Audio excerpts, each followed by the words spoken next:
Welcome to the Dear Doc podcast, where we will discuss the business of running a dental practice with a panel of experts. Now, your host, Dr. Christopher Hoffpower.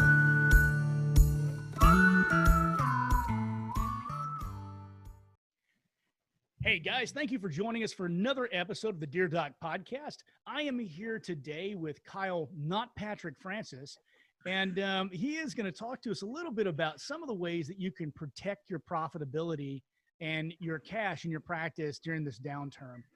So, Cal, if you wouldn't mind, go ahead and introduce yourself and tell, other than the fact that his name is not Patrick, guys, you need to know that. And if you don't understand that in joke, go back and look at a couple of the past podcasts. It'll be a running gag. So, Kyle, talk to me.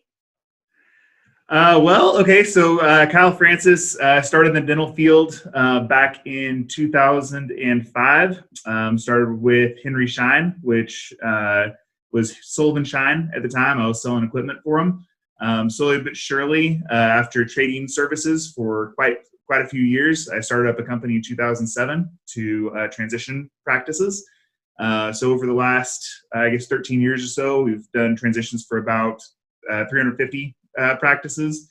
About 250 of them were individuals. About 100 of them went to private equity, DSO group type environments.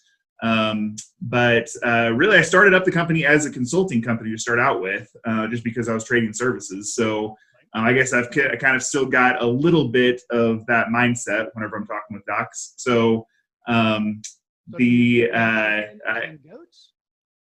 sorry? So do you take chickens and goats? Yeah, pretty much. Yeah, I'll tell you, eggs. Eggs are great. Especially during this time. Try to go to the supermarket and find eggs. Right. It's actually kind of interesting. So there is one of the gals who works for me. She has 6 chickens at her place, and she said that even the hawks around are kind of getting starved for attention. So she's now down to 3, I believe. So it's nuts out there. I just finished assembling 2 chicken runs at our house because of the same issues. We once had 8 chickens and some skinny hawks. Now we have fat hawks and no chickens. So right, completely. I think I've made a connection as to how that happened. So tell us a little bit about what Practice Transition Solutions, Professional Transition Solutions does. Yeah. So I think that probably what we are best equipped at is going to be to give options to dentists. I think that most of the time, whenever we're talking with doctors who really don't have much of a transition plan, the overall thought is to either sell it to an individual, right? And whether that's just a straight buyout or somebody buying it over the course of time, getting an associate is something that we hear often. And have you ever heard of the success rate of associateships? That's one of my favorite stats. You ever heard of that? No. Tell me about that. 20%, right? So it's 1 out of 5 end up working out. And so we're not huge fans of that unless you're okay with just kind of blowing and going through associates. But it's 1 out of 5, yep. No, but in a 5-year period or a 1-year period? Oh, yeah. So essentially it's defined by what it is that you're wanting out of them, right? And so if you want them to be purchasing or if you are wanting them to stay as an associate, et cetera. So it's not defined by a time horizon, it's defined by an outcome. Right. Yep. All right. Fantastic. Yeah. So you guys are huge fans of that. So what you recommend? Right. Yeah. So I think the options that we do like are going to be either defined buy-ins, right? So where we take an associateship, kind of shorten that contract and allow them to purchase. And then also, I do think that we're kind of at a unique time in dentistry in that there is a lot of private equity that has entered dentistry. And if you look at other industries across the U.S., there is a lot of value that can be gained and a lot higher multiples that can be achieved by thinking about a group environment, right? And so for a long time, I was very group averse. I did not sell on purpose. But with the different partnership programs, joint venture deals, equity wraps, equity rolls, all those kind of things, there's lots of different ways to actually have a stake in your success. in a group environment. And there's also ways of allowing yourself to be a little bit more shielded against stuff like this, right? So there's some kind of interesting ways of doing that. And so I think that the thing that we're most equipped with is going to give options. And then we also put the groups in a very competitive environment, which kind of assures people to get the highest value. So that's what I think we're good at. Okay. So today you said you were going to discuss a few different things. You were going to discuss landlords, lenders, personnel, negotiating contracts, righting the wrongs within the practice, planning for recovery, and strategic thinking, and being optimistic and executing a plan. So let's go ahead and start off at the top with landlords. Talk to us a little bit about what you've been finding with some of your clients, with their landlords. What are people doing? What's working? What's not working? Yep. So maybe that's the first place to kind of start off about finances, right? Which is if you think about landlords are going to be dealing with many of the same things that we're dealing with right now. So I happen to be a landlord, right? And so I've got many tenants that I'm dealing with. Some of them have the ability, some of them don't have the ability to pay rent. And if you look at very large institutions out there, I think that the first one that came out was the Cheesecake Factory decided they were not going to be paying rent starting in April. Many others have started that process as well. So just like dentists, we have deals with banks. The landlords do as well. So many of them are on deferral programs with their banks, right? So they may not be having to pay their mortgage for the course of 2, 3, 4, 5, even more months. So if that's going to be the case, then essentially what we have to do is we have to ask, right? So that's the key. What we find is there's not very many people who are asking right now. But what we found is that there's lots of landlords that are willing to make deals like that. So whether it's going to be, a straight deferral for the course of a month, whether they'll set up a 3-month program where you don't pay rent, whether it's, half rent for 3 months, all of that is about preserving cash flow, right? And so if you don't ask, you're not going to know. So that's thing one. I've been surprised with how few of my tenants have come to me and asked, right? We have not had to go on any of those bank programs. It's because none of our tenants have asked for it. And not that we wouldn't offer, we'd be fine helping. But I think that you'd find that with lots of landlords out there.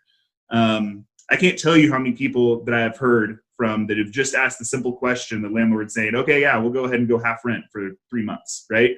And that doesn't take negotiation, that just takes asking. So I think the key is asking there more than anything else. But the key is preserving cash flow, right? So cash is king during this time. So what is your preferred method for that? Do you think they should approach them in an email, approach them in a phone call, in person, by letter? What are you finding is most effective? And, how does someone start that process? Obviously the asking is, it makes it sound so simple, but a lot of people are going to, dentists, we tend to be very detail oriented. Yeah. So it probably depends on your relationship with the landlord. If it's a mom and pop landlord, so if it's an individual out there and you have a personal relationship with them, give them a shout, right? And I think that's probably the most effective way of doing it. If it's going to be a large group, so if it's like a real estate investment trust, a big investor group, those kind of things, that probably needs to be more formalized in the approach. And it probably does need to be either an email or even potentially a letter. I would say letter just defers it, takes longer. So I would just do an email if possible. And I would set up a time to talk. So that way you can kind of let them know what all's going on within your business, that the fundamentals are still good, all those kind of things, but you just can't see patients right now for the most part. So I think that's probably the right way of doing it. As much as you can, I would much rather have it be a over the phone or in-person conversation if at all possible. But I understand that sometimes there's very, very large groups and that's not going to be a possibility. Absolutely. I was told that I needed to fix my sound setup. The kids use this to record for jujitsu as well. So I need to just switch back to my Studio A, I think. But anyway, so as we're going along there, those are some great answers in how to get this stuff set up and how to begin this process. And Jackie, thank you for letting me know that the sound was messed up. If you can hear me better now, please let me know. So the next thing we said we were going to talk about a little bit was lenders. And I'm assuming that many of these same things that we talked about with landlords also apply to the lenders. Absolutely. Yep, very much so. So it's again uncanny to me how few doctors we've talked to have even just asked their bank whether a deferral program is going to be available. So if there is a deferral program, definitely take advantage of it. There's really no reason not to. We've seen deferrals in most cases. As a matter of fact, I can't think of a time to this point that we haven't seen at least the principal being cut out of the payment. At least it's going to be an interest-only note for a couple of months. Plus, I mean, if you have an existing SBA note, whether that's for your practice or for a building, they actually are doing a 6-month forgiven program through the SBA CARES Act, right? So there's really no reason not to do that either. So that's just a true forgiveness. That is not going to be a deferral. That isn't something you're paying additional note on. That's something you're paying additional interest on, right? So with them, I have found that it probably does take an ask and then also a little bit more prodding, right? Because there are so many different things that banks are doing at this moment that it may kind of fall down the priority list. So it's one of those things, if you just kind of every couple of days, if you just kind of put a reminder in your phone to give them a call or a reminder in your phone to give them an email, those kind of things, we found it to be extremely effective. And again, it's not one of those things where it's a huge amount of negotiation. It's probably just reminding them that this is something that's going to be important for them. I guess the background of why they're so busy right now, do you want me to jump into kind of the things that have happened since we last talked about the CARES Act? Yeah, absolutely. Yeah, absolutely. We need to cover a whole lot of stuff for that, including why there's no money. But, I think we're all getting a picture of as to why that is. I also want you to tag on the end of this and talk a little bit about scholastic loans as well, because that's one area where a lot of people aren't thinking about the fact that they can get deferments or forbearances due to financials. But that program's been around forever. So that's something we should definitely be looking at. But go ahead and tell us a little bit about the horrors, the amazingness of the SBA PPP. I'll take horrors more than amazingness. I think whenever we last talked, I remember talking about the fact that what I was saying is only going to be good for so long, right? And I think even that afternoon, additional changes came out with the EIDL program. So the EIDL is no longer 10,000. It kind of ranges between 1 and 15,000, depending on how many employees you have. If you think about it, there's a reason that they're doing these things, though. So with the EIDL program, again, if I take my own example, I have a few businesses that I'm an owner of, and one of them owns a building, right? And that building ownership group decided to go ahead and apply for the EIDL because why not, right? An extra $10,000, you might as well go ahead and take it. You might be able to float some people who may not be able to pay rent. So many people try to take advantage of that, right? And so essentially it's kind of a loophole, right? And so they just kind of keep on closing these loopholes one by one. And so they see, hey, a whole bunch of people are trying to do this, so they're going to try to close down this loophole, et cetera. So I'm a big believer that's probably going to be happening with the PPP program as well. I know that there's a lot of folks out there that are talking about not taking your PPP until later because you can put people on unemployment, and then the PPP comes, and then you can kind of use it for working afterwards. I would put a very high likelihood that they're going to end the use of funds at a certain point, whether that's June 30th or whether that's July 15th. It's not going to be very far after, which means it's just going to roll it into a note anyway, right? So a 2-year note at 1%, which isn't that big of a deal, but I do believe they're going to keep on closing these loopholes slowly but surely. It's my feeling that at the end of this all, that the best that we can hope for is that some of these or some portion of them will be forgiven. Most likely the 75% that's for payroll. My intuition tells me that with the way that things are changing and how slipshod this entire process has been put together, that most likely we're likely to see a whole lot of loans not being forgiven as they retrospectively change the criterion. I couldn't agree anymore. And that's why I think that if you think about the incentive of the program, right, the incentive of that program is to make sure that not as many people go on unemployment, or people that are on unemployment can get back off of it. That really is the entire reason for that. It's not to help from a cash flow standpoint with the business. That really is what the EIDL is there for, right? And I understand that you're paying interest on that, and that is a loan. That is not going to be something that is forgiven. But not anymore. From an incentive standpoint, what'd you say? Not anymore, at least. Yeah, right. Exactly. That's my own personal opinion on that. And again, I want everybody to be as strategic as possible and to be able to think through, hey, maybe I can take advantage of some of these things as we go. But the key is getting in it first, right? And so you said that they're already out of funds with the PPP. That's obviously not a great thing. Hopefully this week they'll kind of get their act together and then put some more in there. But I mean, your guess is as good as mine, whether that's going to happen, what the amount is, all that kind of stuff. And who knows, maybe some additional warrants will be there for round 2. We have no idea. It's interesting to me to see that a lot of these companies, these bigger companies that have taken the loans, now all of a sudden, since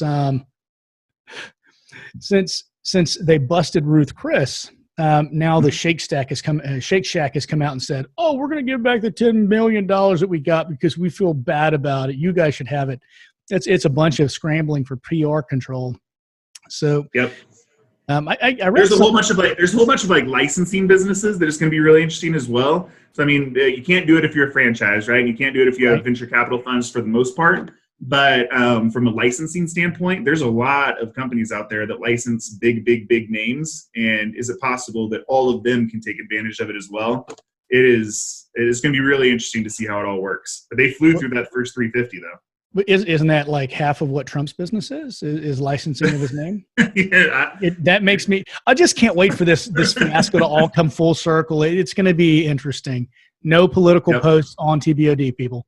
So anyway, the next thing we said we're going to talk about a little bit was personnel. And I assume that you're going to speak to the front office, back office split, reimbursement of wages based upon position, and maybe a little bit about the unemployment and the national bonus that's going out or not going out, depending on who you talk to.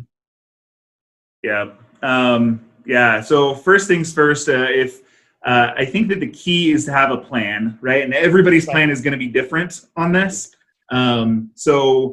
First thing is, have you already laid off or furloughed workers, right? Or have you cut their hours? So if your workers don't know this, it is really important for them to know that they do have an ability to claim unemployment, even if it's just cut hours, right? So let's say that normally they're working 32 hours and then they've gone down to 15. They can claim unemployment for the difference, right? And so they can get not just the difference in wages, but also the $600 a week. Supposedly, right? So now some of that has come out and some of it has not come out. Well, my team is furious because I told them about this whenever it first came out, and they've all been calling me every, "Doc, we haven't gotten that national check yet." I'm like, man, I don't control that. I promise. Completely. Give us real quick, Kyle, a definition of furlough, because a lot of people are asking, what's the difference between laying your employees off, cutting their hours, putting them on unemployment, furloughing them? I think they're really all kind of part and parcel of each other. Talk to us a little bit about the exact designations there. Yeah. So keep in mind, not an HR attorney or anything like that, but from my best understanding, what we've done in the dental practices that I'm an owner or part owner of, is that a furlough is going to be a legal category that they are still able to be employed. And so they don't actually have to go through a firing process, and they don't have to be rehired either. So it's obviously something you hear about a lot whenever the federal budget can't come to an agreement, those kind of things. So you hear about state workers being furloughed. And the reason being is they don't have to go back through the hiring process, but essentially they're taking time off, and it is free time off, right? If you think about it from a firing standpoint, so if you've actually fired the employees, then essentially what you're going to have to do is you're going to have to redo the paperwork and rehire them, right? So furloughing essentially also allows you to stay off of the unemployment insurance hike. Now, granted, I think that's coming across the board, right? And so I don't think that very, very few of us are going to be able to get away from that in total, but it should kind of be looked upon a little bit more favorably than if you just decided to fire everybody. Now, there were questions at the start of whether furloughing would even work, right? So would furlough count the same as firing an employee? And the answer is now yes. So unemployment does kind of range that span. It also does work if they're just cut hours. So if they're reduced hours, it also does work. So that's kind of what you're talking about with the front office, back office. Mm-hmm. So we've talked to many offices out there that still have their front office up and going to some extent. And we think that obviously that's going to be wise to keep them going. And our thought is to have them kind of start ramping up about 3 weeks before an implied open date. Now, an implied open date is going to range across the country as well. And so you have to listen to your governors as far as how soon that can happen. You have to listen to ADA and then also to the way that you believe is going to be the right way to handle it. But an implied open date, we really want to have that schedule full or as full as possible going into it. So we want to have those front office folks starting to kind of okay schedules a few weeks out. Yeah. So early on in this process, there was some talk amongst different consultants. And of course, everything has changed so much.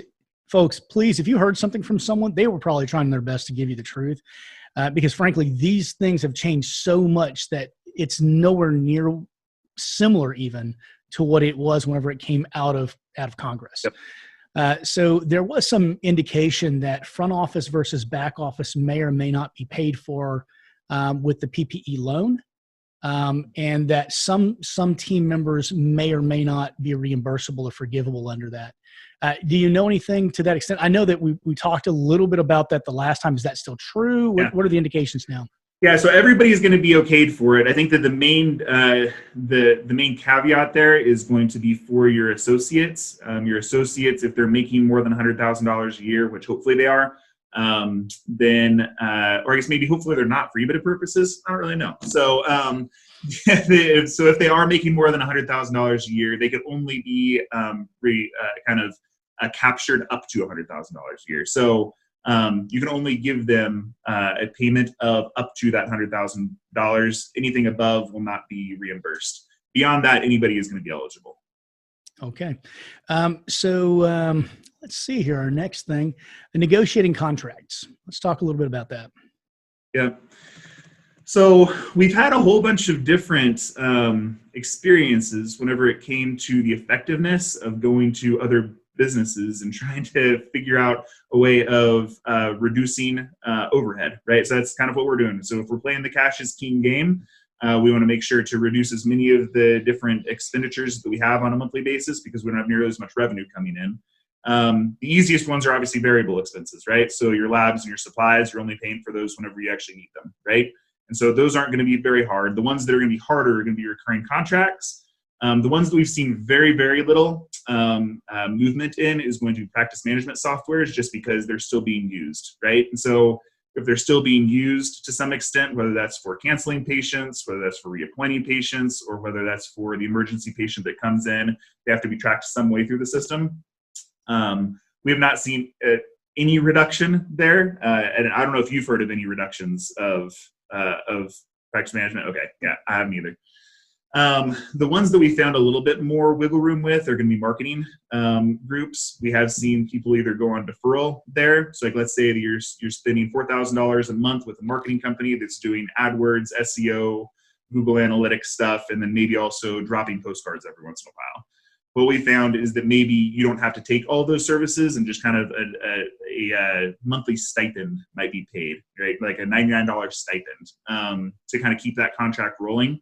So we have seen that a fair amount, but we have not seen the same on insurance. So we've had a whole bunch of people reach out to their insurance carriers. We've seen a lot of ads, like Farmers and State Farm are talking about how, yeah, we're going to be lowering insurance costs from a business standpoint. I have not seen that yet. Does the ad end with "shit"? We aren't going to pay you guys anyway. Should definitely should. So yeah, I've not seen it from a business standpoint, and I would love to hear maybe like an insurance specific person talk about that, but I have not seen any help there. Then in terms of any other revolving contracts, I think so marketing definitely should be your biggest one. I've seen people take advantage of payroll, accountants, all those kind of folks. A lot of them have kind of curbed their fees as well. And so that's a good thing. Those are kind of a little bit more variable anyway, because if they're not going to be doing payroll, if they're not going to be kind of doing books for you that month, right, then it's not paid for. So I think that those are going to be the primary ones. The one that I've seen the biggest bang for the buck for is definitely on marketing contracts. So, and another good point to bring up with that, with marketing, is when we do have a date certain to go back to work, and some people are saying it's tomorrow, and at least here in Texas, and some people are saying it's very clear that it was May 8th. And, you know, I'm not going to weigh in on that. I know what I'm going to do for my practice. So really those advertising expenses, advertising needs to be begun 2 weeks to a month before you expect to see a return on it. And so maybe it was time last week to ramp that up. And if it's May 8th, then it's time now to ramp it up so that you actually are getting the effect of the money you're spending. Just, you know, just a heads up for anybody out there who's not thinking that way. The only thing that advertising is good for is bringing in money. And if you're not letting it bring in money when you can make the money, that's a problem. Yep. So we work with a PR company that it's great because I don't think that way nearly as much. And kind of what their advice has been for the different clients that we have, as far as whenever they call up and say, hey, what do you think about, you know, this marketing protocol X, Y, or Z? Essentially what they're saying is the best thing to be focusing on are going to be, one, you know, safe environments, right? So there's going to be safety there, the precautions are being taken, you know. The dentistry is medicine, so important to systemic health. And then their overall belief is that from a medical practice point of view, that social media is definitely going to be the way to convey these messages, and then preferably by video. So videos of doctors and staff talking about just kind of, you know, how they appreciate their patients, the type of protocols that they're going to be having in place, and the fact that it's going to be a safe environment. That's kind of the overall messaging that we've heard is going to be most effective. Gotcha. Well, yeah, I think I agree with that, particularly the social media aspect of it. There's so many people who are going to be tired of the litany every single day of bad news on the news networks that I'm thinking probably Facebook, even though we get our own share of that, I think that's probably going to be a better avenue for them. And so that means, you know, probably social media advertising is going to be a good move. So absolutely. And do you mind, can I jump back to the suppliers? There's one thing I forgot to hit on that does work. There's one thing that I forgot to hit on. It's that if there's not a penalty for not paying, look, everybody wants to pay their bills. Everybody wants to be made whole, all that kind of stuff. You want to do what's right for your suppliers as well. However, if there's not a penalty for not paying in a month, hold it, right? So hold it for that month, hold it for that 60 days. Obviously be in communication with them. You don't want to be ticking them off either. At the same time, everybody's kind of dealing with the same type of thing. And so again, if you don't ask, you're not going to know. And if you can hold, I definitely would. So that's another thing to be thinking about on suppliers. I think that's really good advice.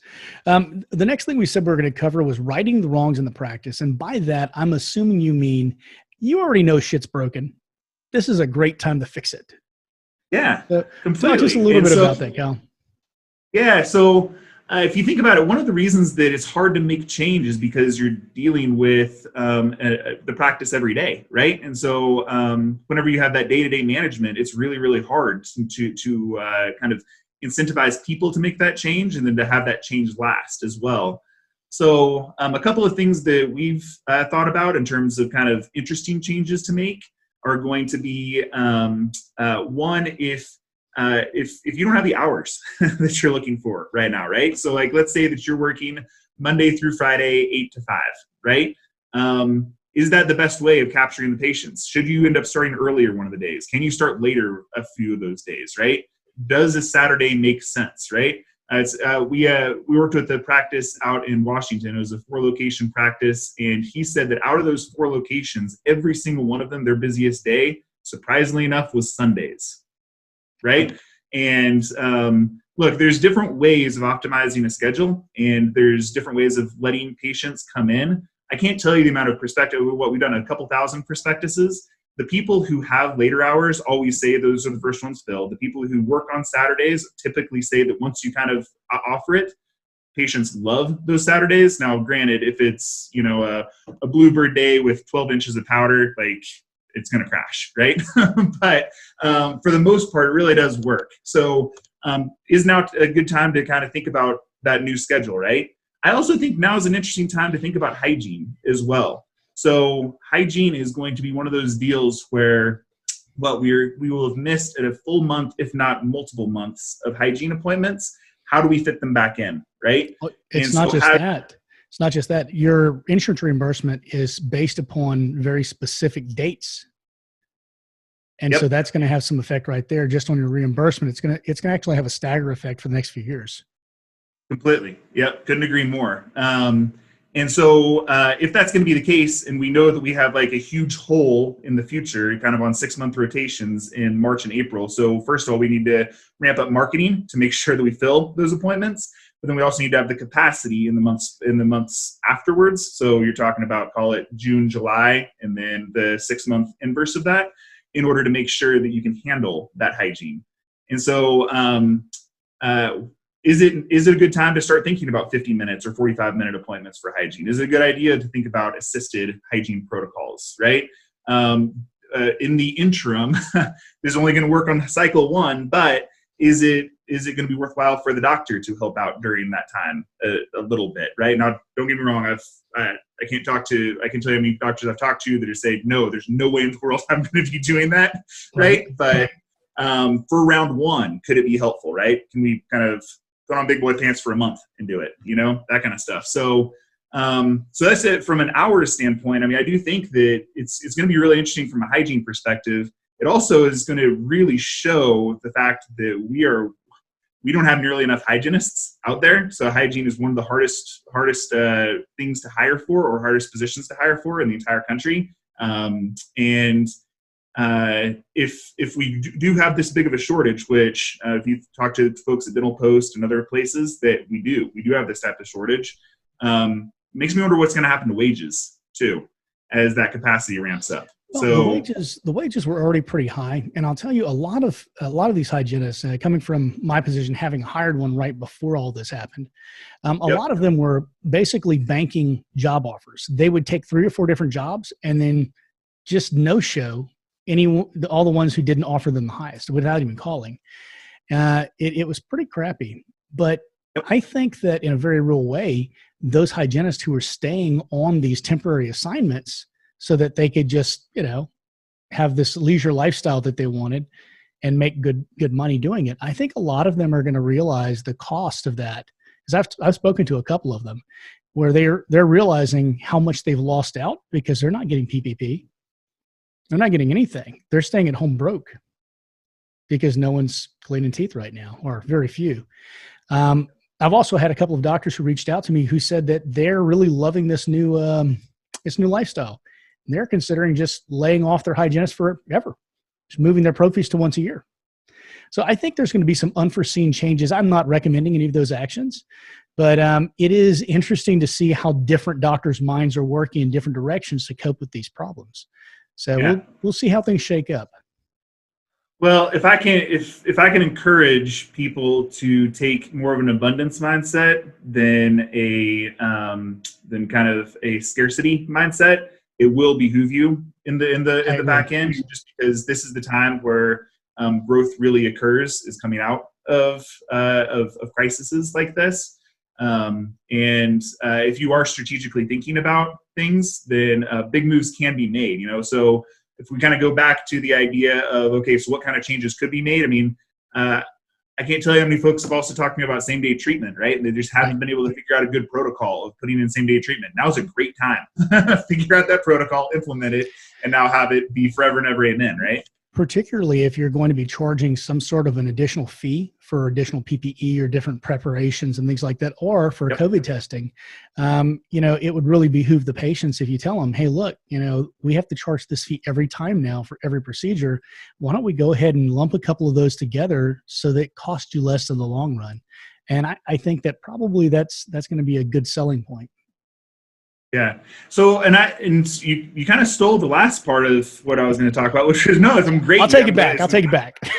Yeah. No, I'm glad you're thinking about it already. So, I mean, in terms of overall cost for PPE, additional charges being made, all those kind of things, have you heard anybody kind of have an exact answer about what that's going to look like? I have yet to. Look, I am in contact with the highest positions in the ADA and in the TDA. also got contacts in OSHA and the CDC, and I'm not getting any answers at all. I'm not either. I'm getting some large, vague generalities like, hey, if you know someone's got COVID and they're currently contagious, you should be doing this.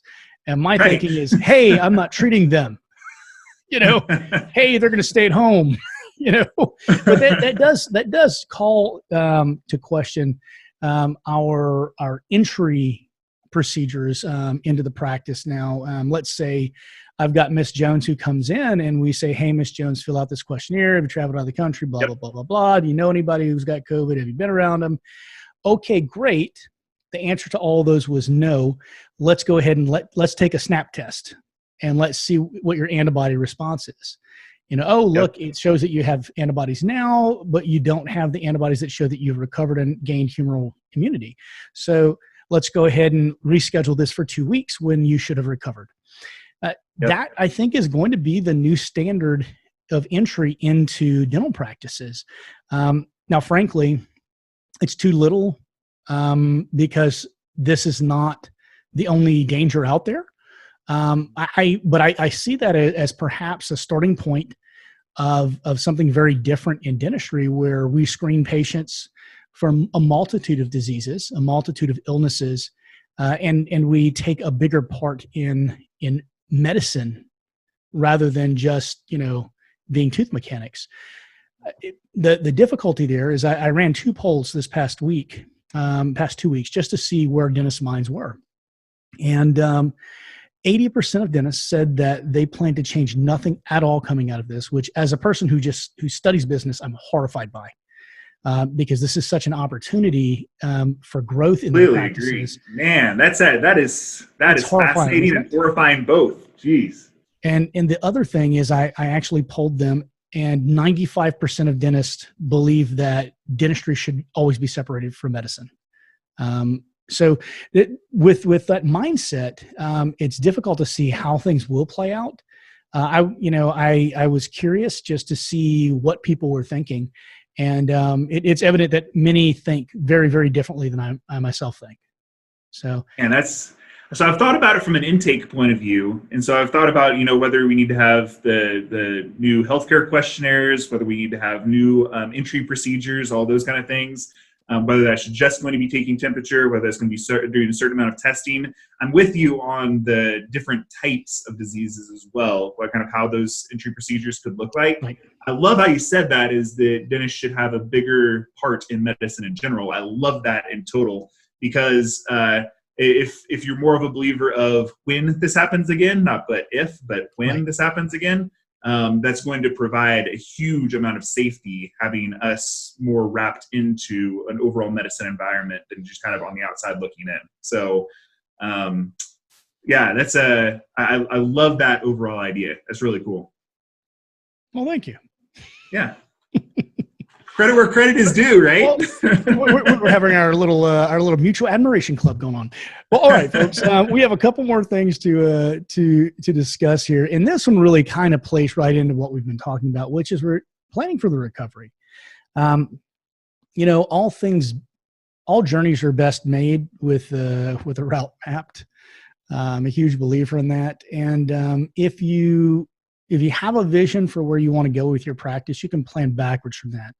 If you're simply just going to jump back in with both feet and eyes closed, you'll be in no different position, and in fact, perhaps even a worse position than you were to begin with whenever all of this began. So, Kyle, tell us a few of your ideas about what people can do to begin planning for this recovery. And hey, folks, if you're out there listening right now and you have some questions for Kyle, just type #NotPatrick into the comments and follow that with your question. For y'all that don't know, I actually changed my email signature just for that as well. It now says Kyle, not Patrick Francis. Anyway, when I messed it up, I had to run with it. It was too much fun. I get it, man. I get it. Okay, so planning for the recovery. So I think the biggest thing is, I know we talked about kind of zigging while other people are zagging last time, and so I definitely a big believer still in that. But I would also say that there's tons of resources out there, right? So I mean, if I just look at our group, and our group is small in comparison to advisors out there, I mean, whether it's CPAs, attorney groups, or consultants, there's dentists out there that are doing a really good job of kind of providing this content as well. But I mean, there are more ebooks out there about kind of returning to profitability. We have some that you can get on our website, or that we'd be happy to send to you all, and you can kind of post as well. Did you also put those checklists out there as well, ones I sent to you? Awesome. Okay, good. So there's checklists that you can use. We also put together a best practices checklist in terms, I think it's now 100 points of different things that you can be doing during this time, so that way you're ready again. I'm a pretty big believer that I heard a kind of a personal growth expert talking kind of near the start of all of this, and he was saying that only 3% of people are going to use this as an opportunity. And if only 3% are, I want to be part of that, quite frankly.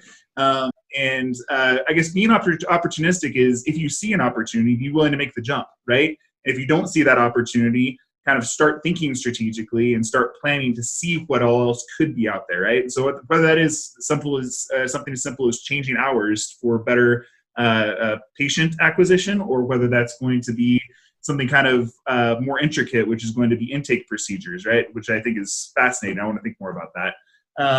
I think that a lot of them, or a lot of different things, can be done. And we'd be happy to share that 100-point checklist as well. So, I mean, that's everything from educating yourself to considering kind of how to make sure that cash is in a good position as well.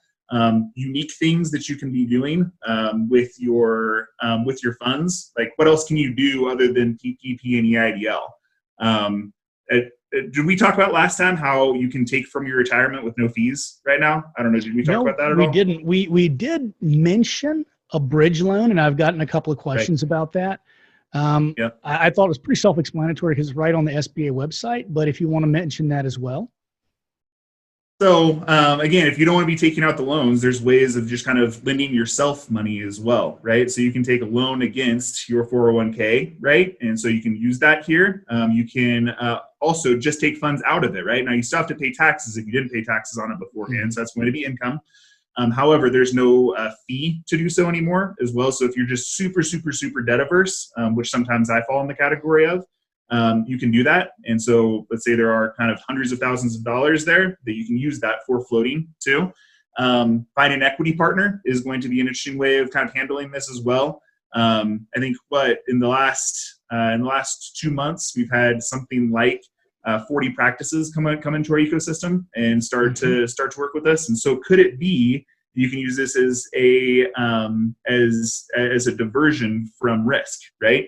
And not just hey man, I can make a whole bunch during this time, but also, hey, how can I protect myself when this comes through again? So that's kind of an interesting thing you can do as well. I think that the final thing is that it's a worthwhile thing to talk to your bank now that especially they're kind of starting to slow down with PPP and EIDL, and start to learn about what your total capacity for debt is, right? And so if you don't have loans, how much can you take out if you wanted to, right? And can you reverse engineer a plan to kind of deploy those funds, right? So whether that could be a practice acquisition, whether that can be a growth methodology, whether that is kind of putting money into a big overhaul of your facility, et cetera. I think that now is a pretty darn good time to be thinking about those things too. Absolutely. And labor can be had for cheap right now. It's funny. I have a shop that I was planning to build in the back of my property. And I waited until this because I was in a very good cash position. I mentioned to you before that I kind of saw the recession coming. COVID took me by surprise, but I was already positioning myself for a recession. And so I had a lot of cash. And so I ended up getting a building that I was quoted $19,000 for $6,500. So there's a lot of good moves you can be making out there right now if you've got liquid assets. So one of the things that I heard you say was loaning yourself money, and it's actually something I do quite often. Part of my investment strategy is life insurance, which a lot of people frown on, but it has got its uses, people, if you know how to use it. You can take out loans against your life insurance and pay yourself back interest, and that's a beautiful thing. Yep. So again, yeah, not a CFP, right, or anything like that, but I use it as well, and it is it's a really unique strategy. I mean, quite frankly, we did it for our entire mortgage now. So I mean, like now I have a mortgage to myself that I'm paying myself a dividend on, right? So are you using the LOC? The HELOC, that HELOC method is beautiful. Guys, Yeah. if you want to know more about these things, contact Kyle. He comes over here and he gives us a lot of this amazing information for free. Obviously he does that because he'd love to earn your business. Give him a chance to do so. So I don't make any kind of referral fees or anything like that off of this. I just love talking to him because I think we think a good bit alike. So we do have a question here from Danny Lawrence. He says, any input on someone who has already done the PPP and is waiting to fully open until after May 8th? Would you recommend paying hygiene and assistance to stay home? Okay, so I'll tell you what I've done in the practices that I'm currently an owner in. And so this is what I'm doing, right? I am doing that. And I think the reason that I'm doing that is not nearly as much of a financial reason as it is a cultural reason. So I want them to know that I am going to help them as best as I can during this time. And so we sat down and talked with each person, and there were 2 assistants that ended up making a little bit more by being on the unemployment with the additional $600. And so we said, well, hey, it probably behooves you to do that, right? So we're going to go ahead and keep you there. And again, not for the sake of hoarding cash on the back end, but it was the right thing for them to do. From a hygienist point of view, it's interesting. I've thought a little bit through if people would be considering kind of the scarcity mindset and starting to kind of fire hygienists or potentially having hygienists suddenly have more capacity.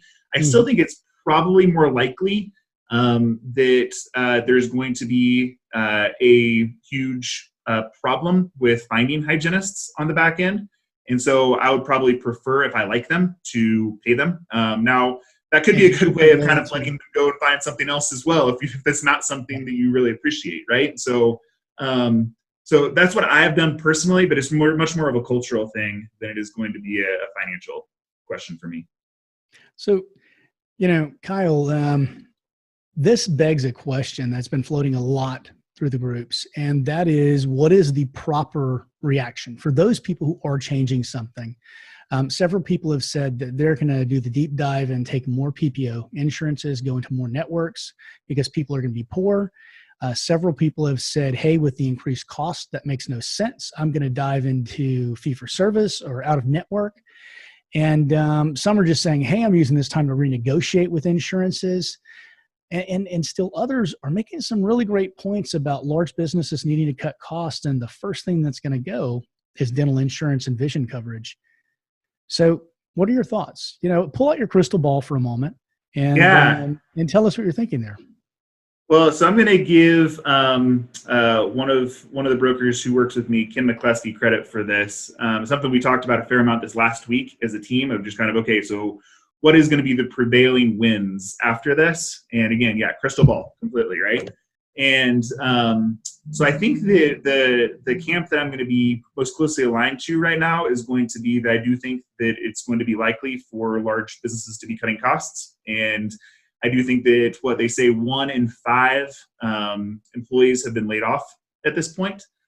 So if that's going to be the case, will they have coverage coming back? Or will they just be glad to have a job? Right. That's kind of what I'm wondering, right? So I think that those kind of ancillary benefits, I think there's going to be a potential issue there. If you're interested in kind of going fee for service or kind of attracting more PPOs, I'm not 100% sure how that's going to end up working out. But what I do think is really going to work is going to be in-house membership programs. I think in-house membership programs are going to be really, really big coming out of this. It's something that I've set up with quite a few different people. It's not something I'm an expert at, quite frankly. And so typically what I do is I outsource that, right? The ones that I've outsourced it to are, Boom Cloud, Clear, those type of groups. Essentially, the in-house membership program is it's not brain surgery, right? It's super easy. All you do is you charge either that person or that family a certain amount of money to provide a certain amount of care for them, and they get a certain discount program, right? Different states have different rules as far as what you can call it, what all they can do, what all they can't do. But really the hard part is going to be the maintenance on the back end. It's actually the management of the program, making sure the funds come in. How is it posted? How does it not look like a credit on the account, et cetera? And so that's something they're really good at. And so it's something I typically just outsource. But I do think that's going to be big coming out of this, kind of regardless of whether it's just kind of, we should be going more PPO or we should be going more fee for service. I think that there's going to be a pretty high likelihood that membership programs will be big. Now, what we've found is that whenever we set them up at my office, which was actually one of the things I did to go out of network, why I was successful doing it. And again, I'd like to point out, we think so much alike, because I'm exactly with you on that. That's what I think is going to play out. So what we did is we actually set it up as an insurance plan through Open Dental, and we told it that the insurance plan included cleanings for free. And we actually put the code for period maintenance in. We put the code for regular prophy in, and code for child prophy. And then we also put in our discount. And we've got two different ones. So we've got a bronze and we've got a platinum. And then they get either a 10 or 15% discount. Now, all we have to do, the one hard part, is keeping track of the number of cleanings that patients have had. But let's face it, that's rarely a problem. And whenever it's a use it or lose it benefit, it tends to be very simple to keep track of, because you can look back and say, year to date, when was this purchased? Now, one of the things I'm having to think about going forward, which is something that, Kyle, you may need to start thinking about as well, is these people now have not had the ability to utilize their benefits for a month and a half at the point whenever we can go back to work here. So we're going to have to do some sliding on that and try to just over deliver and under promise. Yep, completely agree. And so can I give you one of the things I've been thinking about a bunch, like over the weekend? Yeah, I was coming up with this. Okay. So keep in mind, this is a little bit of a half-baked idea. So, but I think it would work. So my dad was an entrepreneur, so he started up a whole bunch of different businesses growing up, and some of them worked, some of them didn't. There were boom times and bust times, right? He employed a whole bunch of different folks. And we never had a dentist growing up, right? We always went to different people. And so we never had that relationship with the dentist. With the ability of a membership program like this, there's all these small businesses that are out there that would love to offer something to their employees, but they just don't have the ability to be on Delta or to be on Cigna or whatever else, just because either it costs too much or it just doesn't make sense for them. In those type of environments, I mean, if you think about all these different groups out there that are getting PPP loans and everybody's going to be kind of recovering at the same time, especially with the operatory schedule or operative schedule being a little bit light to start out with, because that's what it's going to be. It's going to be light to start out with. I would definitely be pushing these membership programs to local businesses. And so whether that is kind of coming out with mailers or coming out with email campaigns, et cetera, with your marketing company, I think it would work and would work very, very, very well. It allows them to attract talent. It allows them to keep their talent. It doesn't really have to cost the business anything. It can just be right back on the employee as well. So anyway, I think it really, really works. And I've had a couple of different practices over the course of time kind of take me up on that idea. And you can grow a practice, literally a startup, just based on doing this, right? Yes. So very, very few people are doing it. And I think it will work coming out of this as well. Let me give you something to add to that thought process. And this is blatantly stolen from Dr. Christopher Phelps, who is a genius at doing these plans.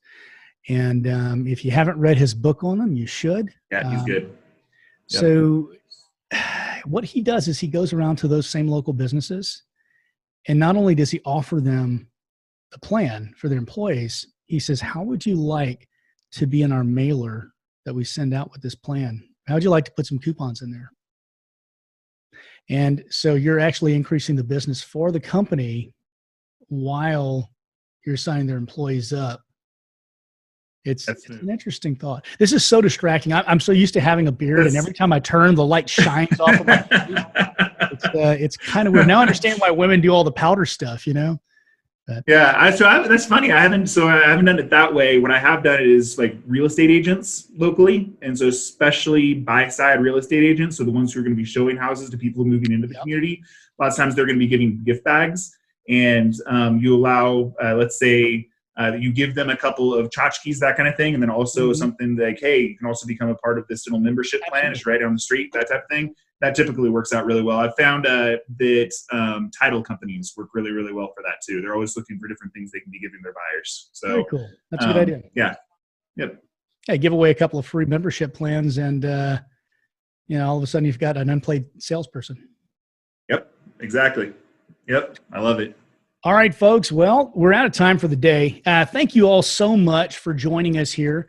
And again, this has been Kyle, not Patrick Francis, and Doc Huffbauer here, just talking a little bit about what we can do coming out of this fiasco. So have a great day, do good work, and stay safe. Thanks for listening to the Dear Doc podcast, your source for the business and legal questions associated with your dental practice. Don't forget to subscribe to the Dear Doc podcast on all major platforms.